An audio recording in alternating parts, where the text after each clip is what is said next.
Hello friends, आप सभी का एक बार फिर से स्वागत है हमारे यूट्यूब चैनल डबल ए वैदिक ज्ञान केडी में।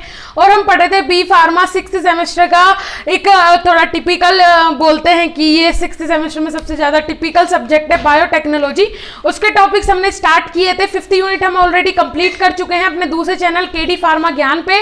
रिलेटेड वीडियोज़ की लिंक हम नीचे डिस्क्रिप्शन बॉक्स में आपको दे देंगे। दूसरी चीज़ ये है, फर्स्ट यूनिट हमने स्टार्ट की थी। फर्स्ट यूनिट में हमने 3 टॉपिक ऑलरेडी कंप्लीट कर चुके हैं। ये 4th टॉपिक था। 3 टॉपिक पहले कंप्लीट कर लिए। ये 4th टॉपिक है जिसमें हमने क्या पढ़ा था, use of microbes in industries. Industries में माइक्रोब्स का यूज किस तरीके से होता है, कौन कौन सी चीज बनाने के लिए माइक्रोब्स का यूज होता है इंडस्ट्री में। इसके फर्दर 3 पार्ट हमने पढ़ लिए। ये 4th पार्ट है इस सेपरेट टॉपिक का, use of microbes in industries. इसका ये 4th एंड लास्ट पार्ट है। तो आज हमारा ये टॉपिक खत्म हो जाएगा। इसके बाद एक इंपॉर्टेंट टॉपिक आ गया एंजाइम्स का प्रोडक्शन, उसकी पूरी प्रोसेस। तो वो देखते हैं अपने नेक्स्ट टॉपिक में, वो डिस्कस कर लेंगे। तो पूरी यूनिट ये क्लोज हो जाएगी। ठीक है, अब रही बात ये कि कितनी यूनिट्स यहाँ पे कंप्लीट हो गई है। हमने 5th यूनिट कंप्लीट कर ली, 3rd यूनिट कंप्लीट कर ली, और ये 1st यूनिट भी 1 या 2 दिन में कंप्लीट हो जाएगी। फिर हम स्टार्ट करेंगे क्या, हम स्टार्ट करेंगे अपने इस चैनल पे 2nd यूनिट और अपने उस चैनल पे सॉरी केडी फार्मा ज्ञान पे 4th यूनिट। तो दोनों यूनिट एक साथ चलेंगी और 1 वीक के अंदर आपका पूरा सिलेबस खत्म हो जाएगा बायोटेक का। और एक इंपॉर्टेंट चीज की फार्माकोलॉजी का सिलेबस हम ऑलरेडी कंप्लीट कर चुके हैं। पूरा सिलेबस वहां क्लोज हो गया फार्माकोलॉजी का। सो चलिए, उसकी भी वीडियोस की लिंक हम नीचे डिस्क्रिप्शन बॉक्स में आपके लिए दे देंगे, फार्माकोलॉजी अलग सेक्शन डाल के। ठीक है, तो चलिए आज का टॉपिक स्टार्ट करते हैं। एंटीबायोटिक्स। एंटीबायोटिक्स मींस हमने इससे पहले बहुत सारी चीजें पढ़ चुके कि आयंस में किस तरह के यूज हो रहा है, ऑर्गेनिक कंपाउंड कैसे बना रहे हैं, एंजाइम कैसे बना रहे हैं, और माइक्रो ऑर्गेनिज्म का यूज इंसुलिन बनाने में, इंसुलिन की प्रिपरेशन में कैसे यूज हो रहा है। तो बहुत सारी चीजें हम लोग पढ़ चुके हैं। तो आज हम पढ़ेंगे एंटीबायोटिक्स की एंटीबायोटिक्स में माइक्रो ऑर्गेनिज्म का इंडस्ट्रियल लेवल पे किस प्रकार यूज होता है। तो anti means against and bio means life. Anti means against और बायो मीन्स लाइफ। मीन्स यहाँ पे क्या है कि एंटीबायोटिक्स का मतलब होता है कि ये माइक्रो ऑर्गेनिज्म के खिलाफ काम करे। माइक्रो ऑर्गेनिज्म के खिलाफ क्या, जो हमारी बॉडी के लिए हार्मफुल है, उनके अपोजिट ये काम करे। लेकिन ये बनती भी किससे है, माइक्रो ऑर्गेनिज्म से ही बनती है। एंटी बायो मीन्स लाइफ और एंटी मीन्स क्या होता है, अगेंस्ट।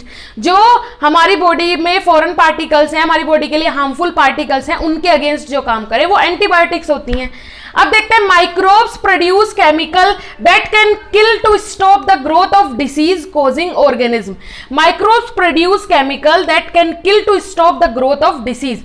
देखिए क्या है, माइक्रोब्स ऐसा केमिकल, माइक्रो ऑर्गेनिज्म से ऐसा केमिकल रिलीज होता है जो हेल्प करता है किसे, डिसीज को क्योर करने में, डिसीज को क्योर करने में। डिसीज की जो मीन्स ग्रोथ हो रही है किसकी, kill to stop the growth of disease causing organism. देखिए जैसे आपने एक कहावत सुनी होगी, लोहे को काटता है, तो वही चीज है कि माइक्रो ऑर्गेनिज्म से अगर कोई डिसीज हुई है, देखिए ये लिखा है ऑर्गेनिज्म, अगर कोई भी डिसीज कॉजिंग ऑर्गेनिज्म है तो उसकी ग्रोथ को रोकने के लिए हमें माइक्रो ऑर्गेनिज्म का यूज ही करना पड़ता है एंटीबायोटिक्स बनाने के लिए। मींस माइक्रो ऑर्गेनिज्म को काटने के लिए माइक्रो ऑर्गेनिज्म का ही यूज करते हैं as the form of antibiotic. उसके बाद देखते हैं, These are antibiotics, वो कहलाती हैं antibiotics. The discovery of antibiotic in the 20th century was very important to human health. 20th century में बहुत ज़्यादा मीन्स एंटीबायोटिक का बहुत ज़्यादा क्या था, नीड थी कि एंटीबायोटिक बने, एंटीबायोटिक का प्रोडक्शन हो, एंटीबायोटिक की प्रिपरेशन हो। ठीक है, बहुत ज़्यादा इंपॉर्टेंट था। उसके बाद साइंटिस्ट अलेक्जेंडर फ्लेमिंग, क्या हो रहा था, बहुत सारे लोग मरे थे बैक्टीरियल इन्फेक्शन से। बहुत सारे लोग देखे जा रहे थे कि उनकी डेथ हो रही है बैक्टीरियल इन्फेक्शन से 20th सेंचुरी में। तो अब क्या हुआ, एक साइंटिस्ट है अलेक्जेंडर फ्लेमिंग, नाम सुना होगा आपने। फर्स्ट एंटीबायोटिक पेनिसिलिन का इन्वेंशन किया था अलेक्जेंडर फ्लेमिंग ने 1928 में। So the scientist Alexander Fleming accidentally discovered the first antibiotic penicillin. और वो मींस उन्होंने एंटीबायोटिक का प्रोडक्शन किया कैसे था? आपको पता है पेनिसिलिन का प्रोडक्शन कैसे हुआ था?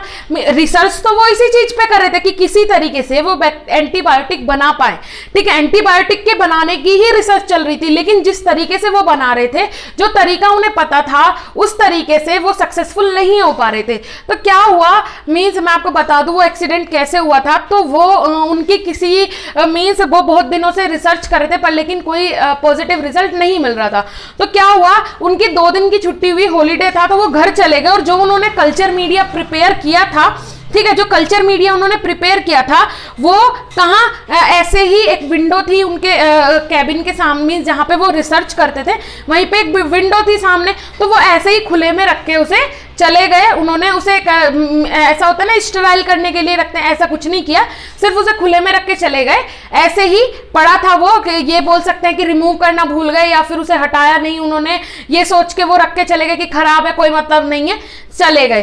तो जब वो 2 दिन बाद छुट्टी से आए तो उन्होंने देखा कि जो कल्चर मीडिया है उस पे बीच में जो फंगस था, जो मींस फंगस जो फफूंद जम गई थी, उसके चारों तरफ बैक्टीरियल ग्रोथ नहीं हो रही है और उस फंगस के ऊपर भी बैक्टीरिया ग्रो नहीं कर पा रहे हैं। अदरवाइज चारों तरफ बैक्टीरिया ग्रो कर पा रहे कल्चर मीडिया में। तो उससे डिस्कवर ये हुआ था कि जो वो फंगस था, फंगस के ऊपर जो केमिकल था वो कौन सा था? पेनिसिलिन। तो उससे तो फर्स्ट एंटीबायोटिक का जो डिस्कवर्ड हुआ था वो कौन सी थी? पेनिसिलिन थी। उसके बाद ड्यूरिंग वर्ल्ड वॉर सेकेंड, कब पेनिसिलिन का डिस्कवर कब हुआ था? 20th सेंचुरी में, सेकेंड वर्ल्ड वॉर के time. Penicillin was extensively use to treat wounded American soldiers deadly disease such as plague, whooping cough, diphtheria, which claimed many lives in the past are now treatable because of antibiotics। देखिए क्या बोला कि उस time में जो ये antibiotic का production उन्होंने किया था पेनिसिलिन, ये बहुत सारे सोल्जर्स के, बहुत सारे अमेरिकन सोल्जर्स जो कैसे थे? वाउंडेड मींस जो जिनके ऊपर घाव हो गया था और उसमें बैक्टीरियल इन्फेक्शन हो गया था, वो बहुत सारे अमेरिकन सोल्जर्स ट्रीट किए गए थे। किसके थ्रू? जो फर्स्ट एंटीबायोटिक प्रिपेयर हुई थी पेनिसिलिन।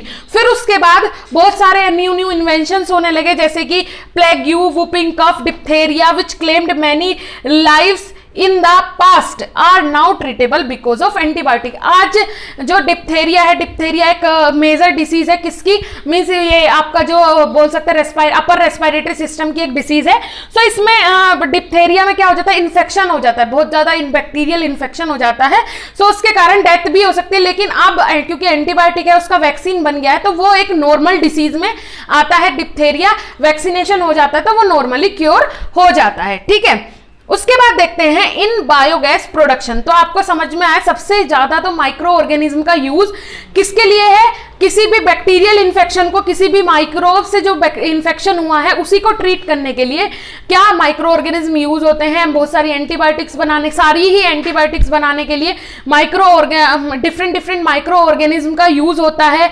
और उसके बाद मीन्स क्या करते हैं? वैक्सीनेशन के लिए माइक्रो ऑर्गेनिज्म का यूज होता है। तो बहुत सारी कंडीशंस होती हैं जो डिसीज को ट्रीट करने के लिए माइक्रो ऑर्गेनिज्म का यूज करते हैं इंडस्ट्रियल लेवल पे। उसके बाद इन बायोगैस प्रोडक्शन, अब बायोगैस के प्रोडक्शन में किस तरीके से माइक्रो ऑर्गेनिज्म का यूज होता है?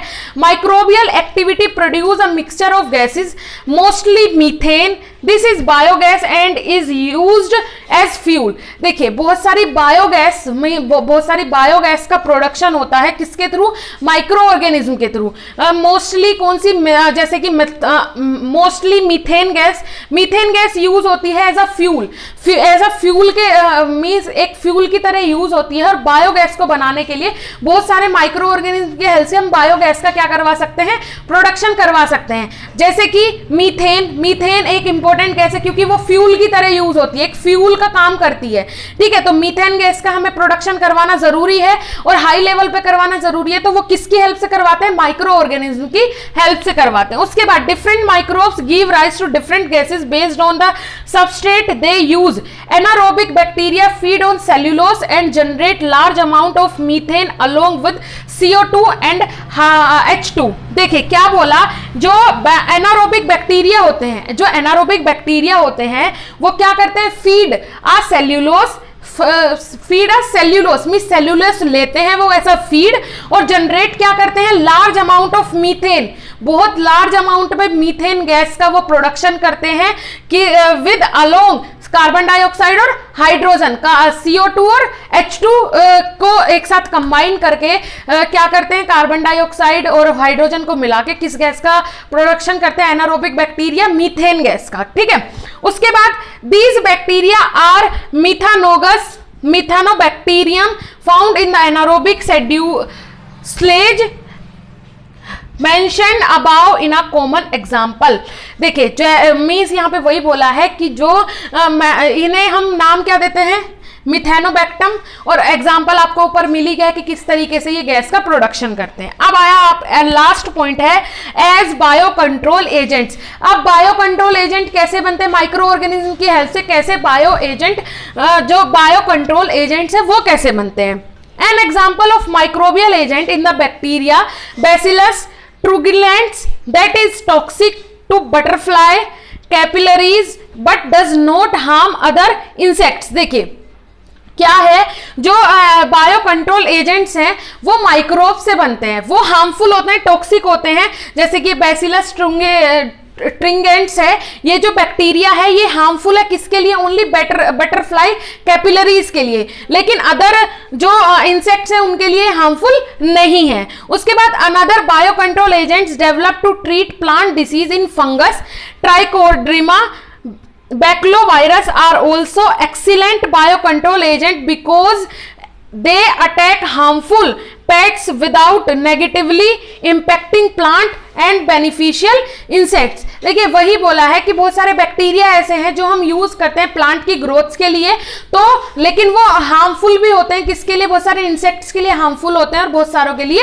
नहीं होते हैं। तो पूरा आपको समझ में आया कि जो माइक्रोब्स हैं उनका हम यूज करते हैं किसके लिए? पेस्टिसाइड बनाने के, लास्ट पॉइंट, फिर उसके बाद बायोगैस बनाने के लिए, सेकेंड लास्ट, फिर एंटीबायोटिक्स का प्रोडक्शन करने के लिए। उधर हमने मेटल का पढ़ा था, मेटल के बाद हमने इंसुलिन देखा था कि इंसुलिन माइक्रो ऑर्गेनिज्म का यूज कैसे होता है इंडस्ट्रियल लेवल पे इंसुलिन का प्रोडक्शन करवाने के लिए, एंजाइम्स का प्रोडक्शन करवाने के लिए।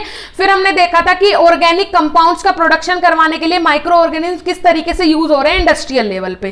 ठीक है, सो ये आज का टॉपिक हमारा यहीं पे फिनिश होता है, use of microbes in industries. पूरा टॉपिक यहीं पे फिनिश हुआ, मींस ये टॉपिक कवर हो गया। अब बचा सिर्फ एक टॉपिक फर्स्ट यूनिट का, वो टॉपिक भी हम जल्दी ही अपनी नेक्स्ट वीडियो में कंप्लीट कर लेंगे। और बायोटेक की 3 यूनिट यहाँ पे फिनिश हो जाएगी, 2 यूनिट फर्दर स्टार्ट कर देंगे, एक AA वैदिक ज्ञान केडी चैनल पे, इस वाले चैनल पे, और दूसरी अपनी 4th यूनिट स्टार्ट करेंगे हम केडी फार्मा ज्ञान अपने दूसरे चैनल पे। और रिलेटेड वीडियोस के जो नोट्स हैं, रिलेटेड टॉपिक्स के जो नोट्स हैं वो आपको हमारे फेसबुक पेज और फेसबुक ग्रुप पे मिल जाएंगे। फेसबुक पे जाइएगा, AA वैदिक ज्ञान केडी सर्च कीजिएगा, वहां पे आपको PDF फॉर्म में सारे नोट्स मिल जाएंगे। Thank you so much for watching our video. मिलते हैं अपनी नई वीडियो के साथ, जब तक के लिए धन्यवाद, बाय बाय।